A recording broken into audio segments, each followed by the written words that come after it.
Praise the lord. ಪ್ರೀತಿಯ ಸಹೋದರ ಹಾಗೂ ಸಹೋದರಿಯರೇ, ಈ ದಿನ ನೋಡಿದ್ರಲ್ಲಿ ಬಹಳ ಸಂತೋಷವಾಗಿದ್ದೇನೆ. ಯೇಸು ಕ್ರಿಸ್ತನ ಶ್ರೇಷ್ಠವಾದ ನಾಮದಲ್ಲಿ ನಿಮಗೆಲ್ಲರಿಗೂ ವಂದನೆ ಸಲ್ಲಿಸ್ತೇನೆ. ಶಾಲೂಮ್, ನಿಮಗೆ ಸಮಾಧಾನ ಉಂಟಾಗಲಿ. ಪ್ರೀತಿಯ ಮಕ್ಕಳೇ, ಕಳೆದ ವಾರ ಅದ್ಭುತವಾಗಿ ಕಾಪಾಡಿಕೊಂಡು ಈ ನೂತನ ದಿನ ನೋಡುವಂತೆ ಕೃಪೆ ಮಾಡಿಕಾಗಿ ತಂದೆ ದೇವರ ನಾಮಕ್ಕೆ ಸ್ತೋತ್ರ ಸಲ್ಲಿಸೋಣ. ಹೌದು ಪ್ರೀತಿಯ ಮಕ್ಕಳೇ, ದೇವರು ನಮ್ಮನ್ನು ಅಪಾರ ಪ್ರೀತಿಯಿಂದ ಆತನ ಕೃಪಾ ವರಗಳಿಂದ ನಮ್ಮನ್ನು ಅದ್ಭುತವಾಗಿ ನಡೆಸುವರಾಗಿದ್ದಾರೆ. ಪ್ರೀತಿಯ ಮಕ್ಕಳೇ, ಈ ಮುಂಜಾನೆಗಳಲ್ಲಿ ದೇವರು ಒಂದು ಒಳ್ಳೆ ವಾಗ್ದಾನ ಕೊಟ್ಟಿದ್ದಾರೆ. ಏನಂದ್ರೆ, ಗಾಡ್ ಚೂಸನ್ ಅಸ್. ಆಮೇನ್. ಕನ್ನಡದಲ್ಲಿ ನೋಡೋದಾದ್ರೆ, ದೇವರು ನಮ್ಮನ್ನು ಆರಿಸುತ್ತಾನೆ. ಆಮೇನ್. ಹಲ್ಲೆಲೂಯಾ. ಹೌದು ಪ್ರೀತಿಯ ಮಕ್ಕಳೇ, ನಮ್ಮ ಜೀವಿತದಲ್ಲಿ ದೊಡ್ಡ ಅಧಿಕಾರಿಗಳು ನಮ್ಮನ್ನು ಆರಿಸ್ತಾರೆ, ಆದ್ರೆ ದೇವರು ವಿಶೇಷವಾಗಿ ನಮ್ಮನ್ನು ಆರಿಸ್ತಾ ಇದ್ದಾರೆ. ಇದಕ್ಕೆ ಆಧಾರವಾಗಿ ಯೋಹಾನ ಬರೆದ ಸುವಾರ್ತೆ 15ನೇ ಅಧ್ಯಾಯ 16ನೇ ವಾಕ್ಯ ನಿಮಗಾಗುತ್ತೇನೆ. ದಯಮಾಡಿ ನಿಮ್ಮಲ್ಲಿ ಸತ್ಯವಿದ್ದರೆ ತೆಗೆದು ಧ್ಯಾನಿಸಬೇಕೆಂಬುದಾಗಿ ಕೇಳ್ಕೊಡ್ತೇನೆ. ಅಲ್ಲಿ ಹೀಗೆ ಬರೀತಾರೆ ನೋಡಿ, ನಾನು ನಿಮ್ಮನ್ನು ಆರಿಸಿ ತೆಗೆದುಕೊಂಡೆನು.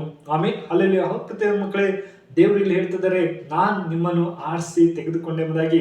ಇಲ್ಲಿ ನಾನು ನಿಮ್ಮನ್ನು ಆರಿಸಿ ತೆಗೆದುಕೊಂಡೆಂಬುದಾಗಿ ಹೇಳೋದಾದರೆ, ಮಾರ್ಕನ ಬರೆದ ಸುವಾರ್ತೆ 1ನೇ ಅಧ್ಯಾಯ 14ನೇ ವಚನ ಹೀಗೆ ಹೇಳ್ತದೆ, ಹೀಗಿರುವಲ್ಲಿ ಆತನು ಗಲಿಲಾಯ ಸಮುದ್ರದ ಬಳಿಯಲ್ಲಿ ಹೋಗುತ್ತಿರುವಾಗ ಅಲ್ಲಿ ಸಿಂಹನು ಮತ್ತೆ ಆಂಧೇಯರು ಅಲ್ಲಿ ಎಲ್ಲರೂ ಆ ಸಮುದ್ರ ಹತ್ರ ಮೀನು ರಾತ್ರಿ ಹಗಲು ತೆಗಿತಾ ಇರ್ತಾರೆ, ಆದ್ರೆ ಅವ್ರಿಗೆ ಮೀನು ಸಿಗ್ಲಿಲ್ಲ. ಆದ್ರೆ ಯೇಸು ಸ್ವಾಮಿ ಅಲ್ಲಿ ಹೋಗುವಾಗ, ಸಿಂಹನೇ ನೀನು ನನ್ನ ಹಿಂದೆ ಬಾ, ನಾನು ನಿಮಗೆ ಮನುಷ್ಯರು ಹಿಡುವಂತೆ ಬೇಸ್ತರನಾಗಿ ಮಾಡ್ತೇನೆ ಎಂಬುದಾಗಿ ಅವ್ರು ಆಶ್ಚರ್ಯ ಪಡ್ತಾರೆ. ಅಯ್ಯೋ ದೇವ್ರೆ, ನನ್ನ ಜೀವಿತದಲ್ಲಿ ಈ ಮೀನೆಲ್ಲ ಸಿಗ್ತಾ ಇಲ್ಲ, ಆದ್ರೆ ನಿನ್ ಹಿಂದೆ ಹೇಗೆ ಬರ್ಲಿ, ನಮ್ಮ ಜೀವಿತ ಹೇಗೆ ಮಾಡ್ಲಿ ಎಂಬುದಾಗಿ ಗಲಿಬಿಲಿಯಲ್ಲಿ ಇದ್ರು.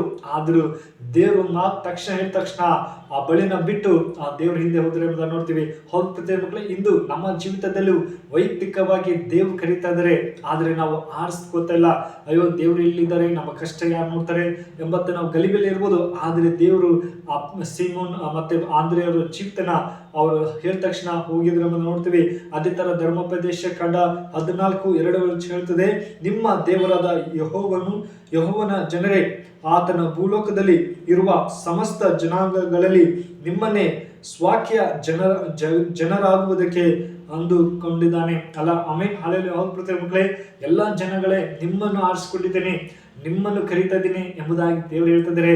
ಅವ್ರ ಪ್ರೀತಿಯ ಮಕ್ಕಳೇ, ನಮ್ಗೆ ಯಾರಾದ್ರೂ ಹೊಸೊಬ್ಬರು ಆಶ್ಚರ್ಯ ಇಲ್ಲದೆ ಕರೀತಾ ಇದ್ದಾರೆ, ಅಯ್ಯೋ ನನಗೆ ಯಾರು ಕರೀತಾ ಇದ್ದಾರೆ ಎಂಬುದಾಗಿ ನೋಡ್ತೀವಿ. ಆದ್ರೆ ಇಲ್ಲಿ ಹೇಳ್ತಾರೆ, ಆತನು ಭೂಲೋಕದಲ್ಲಿ ಇರುವ ಸಮಸ್ತ ಜನಾಂಗಗಳಲ್ಲಿ ನಿಮ್ಮನ್ನೇ ಸ್ವಾಕ್ಯ ಜನರಾಗುವುದಕ್ಕೆ ಅಂದುಕೊಂಡಿದ್ದೇನಲ್ಲ, ನಿಮ್ಮನ್ನೇ ಅಂದುಕೊಂಡಿದ್ದೇನಲ್ಲ ಎಂಬುದಾಗಿ ದೇವರು ಹೇಳ್ತಿದ್ದಾರೆ. ಅದೇ ತರ ಪ್ರೀತಿಯ ಮಕ್ಕಳೇ, 1 ಪೇತ್ರ 2:9 ಹೇಳ್ತಾರೆ, ನೀವಾದರೂ ನಿಮ್ಮನ್ನು ಕತ್ತಲೆಯೊಳಗಿಂದ ಕರೆದು ತನ್ನ ಆಶ್ಚರ್ಯಕರವಾದ ಬೆಳಕಿನಲ್ಲಿ ಎಂಬುದಾಗಿ. ಹೌದು ಪ್ರೀತಿಯ ಮಕ್ಕಳೇ, ನಮ್ಮ ಜೀವಿತ ಕತ್ತಲಲ್ಲಿ ಇರ್ಬೋದು, ಆದರೆ ಬೆಳಕಲ್ಲಿ ನಿಮ್ಮನ್ನು ಆಶ್ಚರ್ಯವಾಗಿ ನಡೆಸ್ತೀನಿ ಎಂಬುದಾಗಿ ಇಂದು ದೇವರು ಹೇಳ್ತಿದ್ದಾರೆ. ಹೌದು ಪ್ರೀತಿಯ ಮಕ್ಕಳೇ, ದೇವರು ನಮ್ಮನ್ನು ಆರಿಸುತ್ತಾ ಇದ್ದಾನೆ. ಮಕ್ಕಳೇ, ನೀವು ಕತ್ತಲಲ್ಲಿ ಇದ್ದೀರಾ, ನೀವು ಬೆಳಕಲ್ಲಿ ಬನ್ನಿ ಎಂಬುದಾಗಿ. ಕುಟುಂಬದಲ್ಲಿ ಮತ್ತೆ ಸಮಸ್ಯೆಯಲ್ಲಿ ವೇದನೆಯಲ್ಲಿ ಇರ್ಬೋದು, ಆದ್ರೆ ದೇವರೇ ನನ್ನನ್ನು ನೋಡೋರು ಯಾರಿಲ್ಲಪ್ಪ, ನನ್ನನ್ನು ಆರಿಸ್ಕೊಳ್ತಾ ಇಲ್ಲಪ್ಪ ನನ್ನ ಜೀವಿತದಲ್ಲಿ ಎಂಬುದಾಗಿ ಹೇಳ್ಬೋದು. ಆದ್ರೆ ದೇವರು ಇಂದು ನಮ್ಮನ್ನು ಕರೀತಿದ್ದಾನೆ. ಹೌದು ಪ್ರೀತಿಯ ಮಕ್ಕಳೇ, ನಮ್ಮ ಜೀವನ ಅರ್ಪಿಸ್ಬೇಕು. ದೇವರೇ, ನನ್ನ ಪಾಪದಲ್ಲಿ ನಾನು ಜೀವಿಸದೆ, ಕತ್ತಲಲ್ಲಿ ಜೀವಿಸದೆ ನಿನ್ನನ್ನೇ ಆರಿಸ್ಕೊಂಡು, ನನ್ನ ಜೀವಿತ ನೀನು ಆರಿಸ್ಕೊಳ್ತಿದ್ದೆ, ನೀನು ಚೂಸ್ ಮಾಡ್ತಾ ಇದೆಯಲ್ಲ, ನಾನು ನಿನ್ನನ್ನೇ ನನ್ನ ಜೀವನ ಕೊಡ್ತೇನೆ ಎಂಬುದು ಹೇಳುವಾಗ ನಿಶ್ಚಯವಾಗಿ ದೇವರು ಅದ್ಭುತವಾಗಿ ನಮ್ಮನ್ನು ನಡೆಸ್ತಾರೆ. ನಮ್ಮ ಸಮಸ್ಯೆ, ನಮ್ಮ ವೇದನೆ ಎಲ್ಲ ಬಿಡುಗಡೆ ಕೊಡೋರಾಗಿದ್ದಾರೆ. ಪ್ರೀತಿಯ ಆತನಲ್ಲಿ ನಾವು ನಂಬಿಕೆಯಿಂದ ಜೀವಿಸಬೇಕು. ದೇವರು ನಮ್ಮನ್ನು ಯಾವಾಗಲೂ ಕರೀತಾ ಇದ್ದಾರೆ, ನಮ್ಮನ್ನು ಯಾವಾಗಲೂ ಆರಿಸ್ಕೊಳ್ತಾ ಇದ್ದಾರೆ.